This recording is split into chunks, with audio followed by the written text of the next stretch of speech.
اگر دولت رکھنے کی جگہ گھر میں موجود ہے تو منگل کے دن محمد الرسول اللہ 25 سیکنڈ میں وہ تماشا ہوگا. 10 کروڑ بھی مانگو تو اللہ وہ بھی دے دے گا انشاءاللہ. بسم اللہ الرحمن الرحیم. محترم ناظرین، آپ یہ وظیفہ کسی مقصد یا مسائل کے لیے پڑھ سکتے ہیں، یعنی آپ کا کوئی مقصد، کوئی حاجت ہے، کوئی دلی مراد ہے، پیسوں کی ضرورت ہے، مال و دولت میں اضافہ چاہتے ہیں، رزق میں ترقی چاہتے ہیں، کاروبار میں ترقی چاہتے ہیں، کوئی بھی مسئلہ ہو، پریشانی ہو، مصیبت ہو، کوئی آپ کو تنگ کر رہا ہو یا کوئی آپ کا دشمن ہو یا گھریلو مسائل ہیں، گھر میں جھگڑے ہیں، کوئی بھی مسئلہ ہو، انشاءاللہ یہ وظیفہ کرنے سے تمام مقاصد پورے ہوں گے، تمام مسائل حل ہوں گے، جو مانگیں گے جلد اور سب ملے گا انشاءاللہ. محترم ناظرین، آج کا وظیفہ بہت ہی خاص ہے اور اس میں ایک لفظ محمد الرسول اللہ اور قرآن مجید کی ایک سورت کا عمل ہے. آج کی اس ویڈیو میں ہم جو عمل آپ کو بتائیں گے، یہ خاص وظیفہ ایک لفظ دیں گے، یہ خاص وظیفہ ایک لفظ محمد الرسول اللہ اور قرآن پاک کی ایک چھوٹی سورت کی صرف ایک آیات پر مشتمل ہے، اور آپ نے اس عمل کو لازمی کرنا ہے انشاءاللہ تعالی. اس عمل کو کرنے سے آپ کے پاس اتنا پیسہ اور اتنا مال و دولت آ جائے گی. اگر آپ غریب ہیں،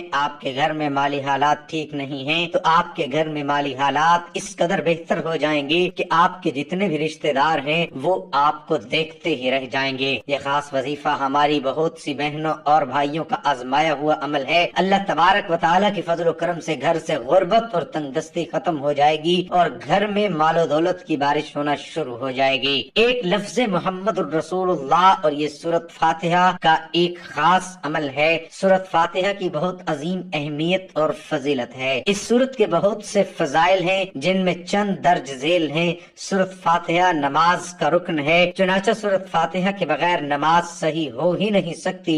جیسے کہ سیدنا عبادہ بن صامت رضی اللہ عنہ سے مروی ہے کہ رسول اللہ صلی اللہ علیہ وسلم نے فرمایا، اس شخص کی کوئی نماز نہیں جس نے سورت فاتحہ نہیں پڑھی. امام نوری رحمت اللہ علیہ کہتے ہیں اس سورت میں سورت فاتحہ کے واجب ہونے کا بیان ہے کہ سورت فاتحہ پڑھنا لازم ہے. چنانچہ سورت فاتحہ کا متبادل کوئی نہیں ہے سوائے ایسے شخص کے لیے جسے سورت فاتحہ نہیں آتی. سورت فاتحہ قرآن کریم کی افضل ترین سورت ہے. چنانچہ امام ترمذی نے حدیث نمبر 2875 کے تحت ایک روایت ذکر کی ہے اور اسے صحیح بھی قرار دیا کہ سیدنا ابو ہریرہ رضی اللہ عنہ کہتے ہیں کہ رسول اللہ صلی اللہ علیہ وسلم نے ابی بن کعب رضی اللہ عنہ سے فرمایا، کیا آپ یہ پسند کرتے ہیں کہ میں آپ کو ایسی عظیم سورت سکھاؤں کہ اس جیسی سورت تورات، انجیل اور زبور سمیت قرآن مجید میں بھی نازل نہیں ہوئی؟ تو ابی بن کعب نے کہا، جی ہاں اللہ کے رسول مجھے سکھائیے. تو آپ صلی اللہ علیہ وسلم نے فرمایا، تم نماز میں کیسے قرات کرتے ہو؟ ابو ہریرہ کہتے ہیں کہ ابی بن کعب نے سورت فاتحہ کی تلاوت شروع کی.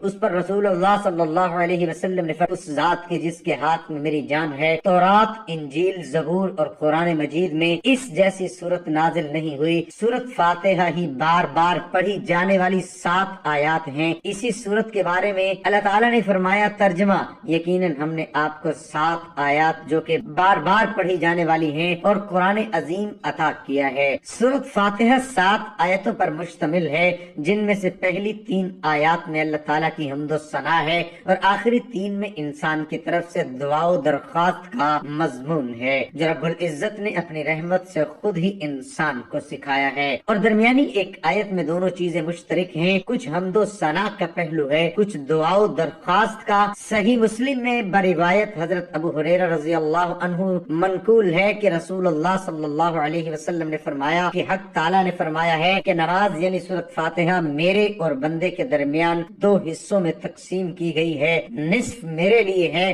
اور نصف میرے بندے کے لیے، اور جو کچھ میرا بندہ مانگتا ہے وہ اس کو دیا جائے گا. پھر رسول اللہ کہتا ہے الحمدللہ رب العالمین، تو اللہ تعالیٰ فرماتا ہے کہ میرے بندے نے میری حمد کی ہے. اور جب وہ کہتا ہے الرحمن الرحیم، تو اللہ تعالیٰ فرماتا ہے کہ میرے بندے نے میری تعریف و ثنا بیان کی ہے. اور جب بندہ کہتا ہے مالک یوم الدین، تو اللہ تعالیٰ فرماتا ہے میرے بندے نے میری بزرگی بیان کی ہے. اور جب بندہ کہتا ہے ایاک نعبد و ایاک نستعین، تو اللہ تعالیٰ فرماتا ہے کہ یہ آیت میرے اور میرے بندے کے درمیان مشترک ہے، کیونکہ اس میں ایک پہلو حق تعالیٰ کی حمد و ثنا کا ہے اور دوسرا پہلو بندے کی دعا و درخواست کا۔ اس کے ساتھ یہ بھی ارشاد ہوا کہ میرے بندے کو وہ چیز ملے گی جو اس نے مانگی۔ پھر جب بندہ کہتا ہے اہدنا الصراط المستقیم، آخر تک تو حق تعالیٰ فرماتا ہے کہ یہ سب میرے بندے کے لیے ہے اور اس کو وہ چیز ملے گی جو اس نے مانگی۔ نبی کریم صلی اللہ علیہ وسلم نے فرمایا کہ سورۃ فاتحہ ہر بیماری کی شفا ہے۔ اس طرح حدیث میں ہے رسول اللہ صلی اللہ علیہ وسلم نے فرمایا کہ قرآن کریم کی سب سورتوں میں عظیم ترین الحمدللہ رب العالمین ہے، اصحاب رسول الحمدللہ رب العالمین ہے۔ اصحاب رسول حضرت ابو زید رضی اللہ عنہ فرماتے ہیں ایک مرتبہ رات کا وقت تھا، میرے پیارے آقا مکی مدنی مصطفیٰ صلی اللہ علیہ وسلم کے ساتھ مدینہ منورہ کی ایک گلی سے گزر رہا تھا۔ اچانک ایک گھر سے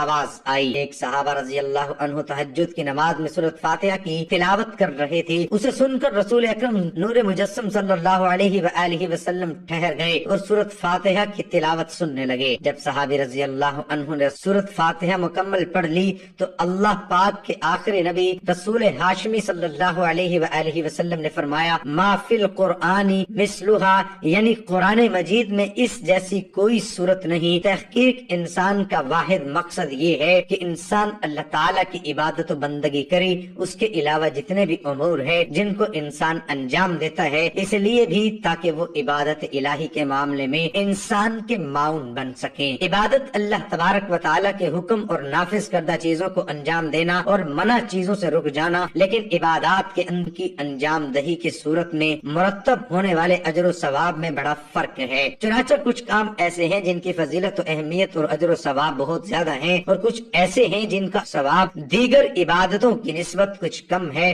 نفل عبادت میں تہجد کی نماز قبولیت کے ضامن ہے۔ نماز تہجد قربت الہی کا ذریعہ ہے۔ یہ نماز خوشنودی رب کا باعث ہے، اس سے نیکیوں میں اضافہ ہوتا ہے، گناہ معاف ہوتے ہیں اور درجات بلند ہوتے ہیں۔ نماز تہجد سے محبت الہی کا حصول ہوتا ہے، یہی وجہ ہے کہ اس کی توفیق انہی چند افراد کے دامن میں آتی ہے جو اللہ تعالیٰ کے پسندیدہ افراد ہوتے ہیں۔ ناظرین اکرام، آج ہم آپ کو ایسی صورت کا وظیفہ بتائیں گے کہ بے روزگاروں نے کیا تو اللہ تعالیٰ نے ان کے لیے نوکری کا وسیلہ بنا دیا، کاروباری حضرات نے کیا تو ان کے پاس گاہکوں کی لائن لگ گئی۔ یہ وظیفہ آپ نے صرف منگل کے دن کرنا ہے۔ اگر اس وظیفے کو احسن طریقے سے کر لیتے ہیں تو انشاءاللہ آپ کے جو رزق کے مسائل وہ حل ہونا شروع ہو جائیں گے۔ انشاءاللہ رزق کا مسئلہ حل ہو جائے گا، رزق کی رکاوٹیں بندشیں دور ہو جائیں گی۔ یہ ایک ایسی صورت ہے حل ہو جائے گا، رزق کی رکاوٹیں بندشیں دور ہو جائیں گی۔ یہ ایک ایسی صورت ہے جن لوگوں نے بھی پڑھا اللہ تعالیٰ نے اسے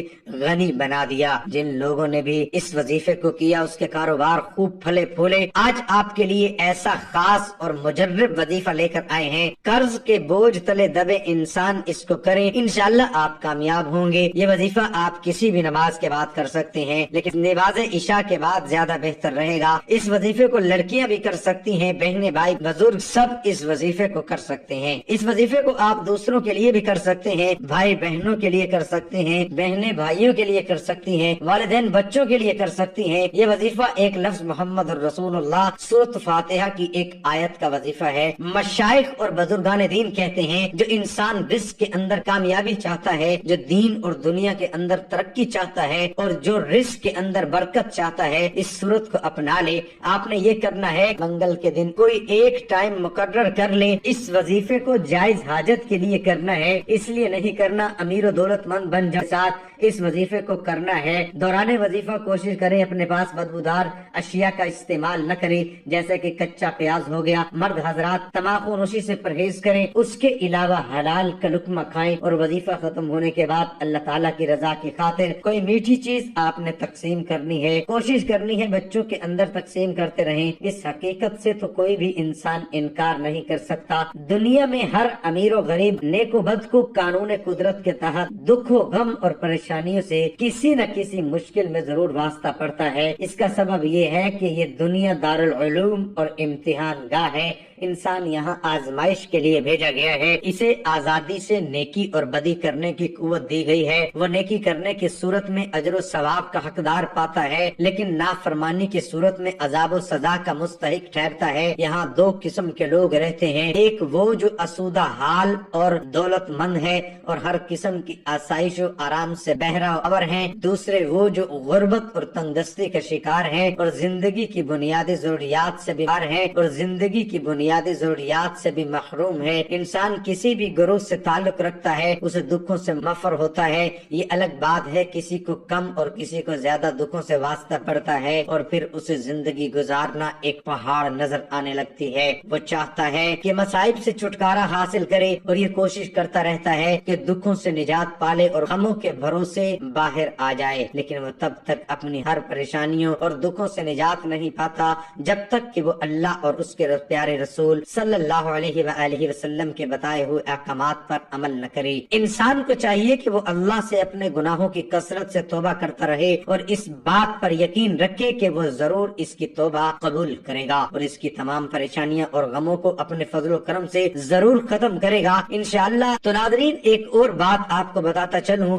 کہ کوئی بھی وظیفہ شروع کرنے سے پہلے آپ درود پاک لازمی پڑھ لیا کریں۔ یہ درود پاک کا عمل اللہ پاک نے قرآن کے اندر خود فرمایا اور جس کی تفسیر میں آتا ہے کہ اللہ تعالیٰ فرماتا ہے کہ میں خود درود بھیجتا ہوں اپنے پیارے پیغمبر فرماتا ہے کہ میں خود درود بھیجتا ہوں اپنے پیارے پیغمبر حضرت محمد مصطفیٰ صلی اللہ علیہ وآلہ وسلم پر، اور میرے جتنے فرشتے ہیں، نوری مخلوق ہیں، یہ بھی میرے نبی پر سب مل کر درود پڑھتے رہیں گے۔ اللہ تعالیٰ فرماتا ہے کہ اے ایمان والو، تم بھی میرے نبی حضرت محمد مصطفیٰ صلی اللہ علیہ وآلہ وسلم پر درود پڑھو۔ یہ میرے اللہ پاک کا ہمیں واضح حکم ہے اور یہ کام، یہ عمل اللہ کی ذات خود بھی کرتی ہے۔ قرآن پاک سورۃ احزاب میں ارشاد باری تعالیٰ ہے، ترجمہ: بے شک اللہ اور اس کے فرشتے نبی پر درود بھیجتے ہیں، اے ایمان والو تم بھی اس پر درود اور سلام بھیجو۔ حضرت ابو طلحہ انصاری رضی اللہ تعالی عنہ فرماتے ہیں، ایک دن حضور اکرم صلی اللہ علیہ وآلہ وسلم تشریف لائے اور بشاشت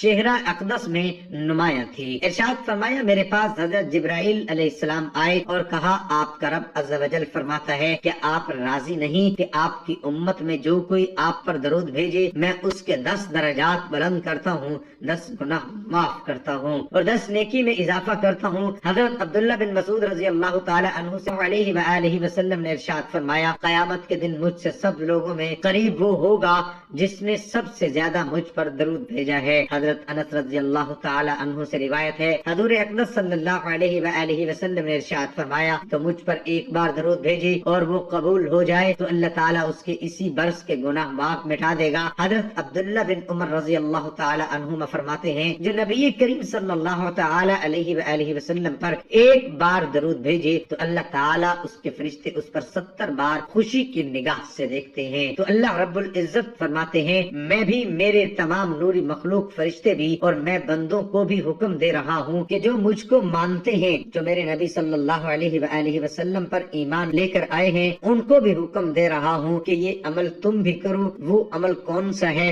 اور وہ عمل یہ ہے کہ درود پاک پڑھو۔ اسی طرح درود شریف کی فضائل میں سے ایک اہم فضیلت یہ بھی ہے کہ درود شریف کے بغیر کوئی سی بھی دعا قبول نہیں ہوتی۔ حضرت عمر رضی اللہ عنہ کا قول ہے کہ مجھے یہ بات پہنچی ہے کہ جب تک کسی دعا کے ساتھ حضور اکرم صلی اللہ علیہ وآلہ وسلم پر درود پاک نہ پڑا ہو، وہ زمین و آسمان کے درمیان معلق رہتی ہے۔ سیدنا جابر بن عبداللہ رضی اللہ عنہما سے روایت ہے کہ نبی پاک صلی اللہ علیہ وآلہ وسلم منبر پر جلوہ افروز ہوئے، جب پہلی سیڑھی پر چڑھے تو فرمایا آمین، پھر دوسری سیڑھی پر چڑھے تو فرمایا آمین، پھر تیسری پر چڑھے تو فرمایا آمین۔ صحابہ نے کہا، اللہ کے رسول، ہم نے آپ کو 3 مرتبہ آمین کہتے ہوئے سنا۔ آپ صلی اللہ علیہ وآلہ وسلم نے فرمایا، جب میں پہلی سیڑھی پر چڑھا تو جبرائیل امین میرے پاس آئے اور کہا، بدبخت ہے وہ شخص جس نے رمضان کا مہینہ پایا پھر وہ گزر گیا، اس کی بخشش نہ ہوئی۔ تو میں نے کہا آمین، پھر کہا، بدبخت ہے وہ بندہ جس نے اپنے والدین یا دونوں میں سے ایک کو پایا اور انہوں نے اس کو جنت میں داخل نہ کروایا۔ تو میں نے کہا آمین، پھر کہا، کم بخت ٹھہرا وہ شخص جس کے سامنے آپ کا ذکر ہو اور اس نے آپ پر درود نہ پڑا۔ میں نے کہا آمین۔ ناظرین اکرام، خود ہی اندازہ لگاؤ کہ کتنی سخت وعید آئی ہے۔ اللہ کا حکم ہے اور اللہ کے حکم کو لے کر آنے والا سارے فرشتوں کا سردار فرشتہ حضرت جبرائیل امین علیہ الصلوۃ والسلام ہے، اور جس ہستی کے پاس وہ فرشتہ آتا ہے وہ سارے نبیوں کا امام ہے۔ اب میرے نبی آمین کہہ رہے ہیں اور اللہ کا حکم ہے، اور اس کے اندر کوئی شک و شبہ باقی نہیں ہے کہ وہ دعائیں قبول ہو چکی ہیں۔ میرے بھائیوں اور بہنوں، میرے نبی پاک صلی اللہ علیہ وآلہ وسلم پر درود پڑھنا عین عبادت ہے۔ دیکھو اللہ نے دو فرشتے مقرر کیے ہیں، ایک دائیں اور بائیں۔ جب درود انسان پڑھتا ہے تو یہ دونوں فرشتے نیکیاں لکھنا شروع کر دیتے ہیں۔ یہ واحد عمل ہے۔ کسی نے پوچھا کہ نیکیوں والے فرشتے کی تو سمجھ آتی ہے کہ وہ نیکیاں لکھے گا، جبکہ برائیوں والا کیا لکھتا ہے؟ آپ نے فرمایا جب درود پڑھا جاتا ہے تو وہ برائیاں مٹانا شروع کر دیتا ہے۔ تو اس لیے میرے بھائی، میرے نبی پاک صلی اللہ علیہ وآلہ وسلم کی بڑی عزت اور شان اور وقار ہے، اس لیے درود پاک کی کثرت کرنی چاہیے۔ ناظرین اکرام، اس وظیفے کی طرف چلتے ہیں تو آپ نے سب سے پہلے منگل کے دن عشاء کی نماز پڑھنی، اتحیات کی حالت میں ہی بیٹھ کر ایک مرتبہ اعوذ باللہ من الشیطان الرجیم پڑھنا ہے، اس کے بعد ایک مرتبہ بسم اللہ الرحمن الرحیم پڑھنا ہے، اور اس کے بعد اول و آخر کم سے کم بھی 3 مرتبہ درود شریف پڑھیں۔ کوشش کریں کہ تعداد زیادہ ہو درود پاک کی۔ ایک دفعہ ثواب کی نیت سے میرے ساتھ بھی درود پاک پڑھ لیں۔ اللہم صلی علی محمد وعلی آل محمد کما صلیت علی ابراہیم وعلی آل ابراہیم انک حمید مجید۔ اللہم بارک علی محمد وعلی آل محمد کما بارکت علی ابراہیم وعلی آل ابراہیم انک حمید مجید۔ درود پاک پڑھ کر الحمدللہ شریف یعنی سورۃ فاتحہ جو ہے آپ نے صرف 3 مرتبہ پڑھنا ہے۔ بسم اللہ الرحمن الرحیم الحمدللہ رب العالمین الرحمن الرحیم مالک یوم الدین ایاک نعبد و ایاک نستعین اہدنا الصراط المستقیم صراط الذین انعمت علیہم غیر المغضوب علیہم ولا الضالین۔ جب آپ اس آیت پر پہنچے تو یہی آیت 11 مرتبہ پڑھ لے۔ آیت یہ ہے ایاک نعبد و ایاک نستعین۔ جب سورۃ فاتحہ پڑھنے لگے تو ہر مرتبہ یہی آیت صرف 11 مرتبہ پڑھ کر آگے پڑھ لے اور دوبارہ شروع سے پڑھنا شروع کر دے۔ اس طریقے سے صرف 3 مرتبہ سورۃ فاتحہ پڑھیں، لیکن یہی آیت پھر 11 مرتبہ آپ نے پڑھنا ہے۔ اس طرح یہ آیت 33 مرتبہ بن جائے گی۔ جب یہ اکیلی آیت 33 بار ہو جائے گا، باقی سورۃ فاتحہ 3 بار ہو جائے گی۔ اس کے بعد سورۃ اخلاص 11 مرتبہ پڑھیں۔ بسم اللہ الرحمن الرحیم قل هو اللہ احد اللہ الصمد لم یلد ولم یولد ولم یکن له کفوا احد۔ اس کے بعد 21 مرتبہ آپ نے محمد الرسول اللہ پڑھنا ہے۔ اور جب آپ یہ عمل کریں، اول و آخر کم سے کم بھی 3 بار درود شریف کے ساتھ پڑھیں، پھر اس کے بعد اللہ پاک سے دعا مانگے۔ یہ ایسا وظیفہ ہے کہ انشاءاللہ آپ کی کوئی بھی دعا رد نہیں ہوگی۔ یہ انتہائی طاقتور اور آزمودہ ہے، یہ بہت ہی مجرب وظیفہ ہے۔ میں نے سوچا یہ تحفہ اپنے ناظرین کو بھی دے دوں، کیونکہ اس دور میں کافی لوگ پریشان ہیں، روپے پیسے کی کمی ہے۔ انشاءاللہ العزیز اللہ رب العزت آپ کو بھی اپنے فضل و کرم سے اس مالی تنگ دستی سے نجات دے گا انشاءاللہ، اور خوشخبری ملے گی۔ اور یہ عمل ایمانداری کے ساتھ اور مکمل یکسوئی کے ساتھ کرو۔ محترم ناظرین، حضرت زید بن ثابت رضی اللہ عنہ کہتے ہیں کہ نبی کریم صلی اللہ علیہ وآلہ وسلم اپنے حجرے پر بنی نجار کے ایک باغ میں تھے، ہم بھی اس کے ساتھ تھے۔ اچانک خچر بھدک گیا، قریب تھا کہ آپ کو گرا دیتا۔ 6 5 یا 4 قبریں تھی۔ آپ صلی اللہ علیہ وآلہ وسلم ان قبروں کو کون جانتا ہے؟ ایک آدمی نے کہا میں۔ آپ صلی اللہ علیہ وآلہ وسلم نے فرمایا یہ لوگ کب فوت ہوئے ہیں؟ اس نے کہا زمانہ شرک میں۔ آپ نے فرمایا یہ امت میری قبروں میں آزمائی جائے گی، اگر مجھے اس بات کا خدشہ نہ ہوتا تم اپنے مردے دفن نہ کرو گی تو میں اللہ تعالیٰ سے دعا کرتا کہ تمہیں بھی وہ عذاب قبر سنائے جو میں سن رہا ہوں۔ زید نے کہا پھر آپ ہماری طرف متوجہ ہو گئے اور کہنے لگے عذاب سے اللہ کی پناہ مانگو۔ صحابہ کہنے لگے ہم لوگ عذاب سے اللہ کی پناہ میں آتے ہیں۔ آپ نے فرمایا قبر کے عذاب سے اللہ کی پناہ مانگو۔ صحابہ نے کہا ہم قبر کے عذاب سے اللہ کی پناہ میں آتے ہیں۔ آپ صلی اللہ علیہ وآلہ وسلم نے فرمایا ظاہری اور باطنی فتنوں سے اللہ کی پناہ مانگو۔ صحابہ نے کہا ہم ظاہری اور باطنی فتنوں سے اللہ کی پناہ میں آتے ہیں۔ آپ صلی اللہ علیہ وآلہ وسلم نے فرمایا دجال کے فتنے سے اللہ کی پناہ مانگو۔ صحابہ نے کہا ہم دجال کے فتنے سے اللہ کی پناہ میں آتے ہیں۔ حضرت ابو سعید خدری رضی اللہ عنہ کہتے ہیں کہ میں نبی کریم صلی اللہ علیہ وآلہ وسلم کے پاس آیا، آپ بخار میں تپ رہے تھے، میں نے اپنا ہاتھ آپ پر رکھا تو لحاف کے اوپر سے بخار کی حرارت محسوس کی۔ میں نے کہا اے اللہ کے رسول یہ کتنا شدید۔ آپ صلی اللہ علیہ وآلہ وسلم نے فرمایا ہمیں تکلیف بھی دگنی دی جاتی ہے اور اجر بھی دگنا دیا جاتا ہے۔ میں نے کہا اے اللہ کے رسول لوگوں میں سب سے زیادہ آزمائش کس پر آتی ہے؟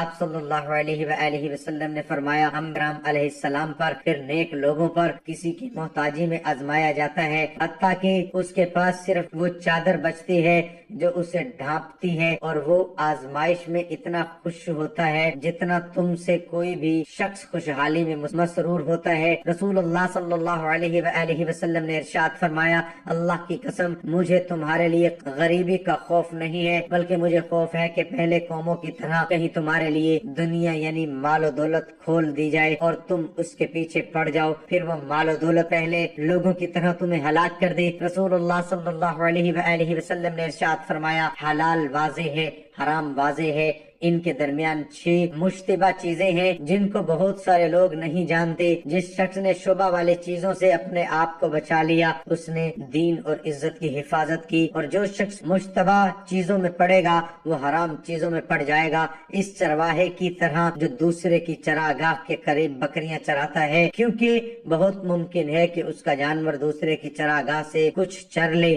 اچھی طرح آگاہ ہوتی ہے، یاد رکھو کہ اللہ کی زمین اللہ کی چراگاہ اس کی حرام کردہ چیزیں ہیں، اور سن لو جس کے اندر ایک گوشت کا ٹکڑا ہے جب وہ سمر جاتا ہے تو سارا جسم سمر جاتا ہے، اور جب وہ بگڑ جاتا ہے تو پورا جسم بگڑ جاتا ہے۔ سن لو یہ گوشت کا ٹکڑا دل ہے۔ اللہ تعالی ہم سب کا حامی و ناصر ہو۔ ناظرین اکرام اللہ تعالیٰ کے 99 ناموں میں سے کوئی سا ایک نام کمنٹ میں ضرور لکھ کر شیئر کریں۔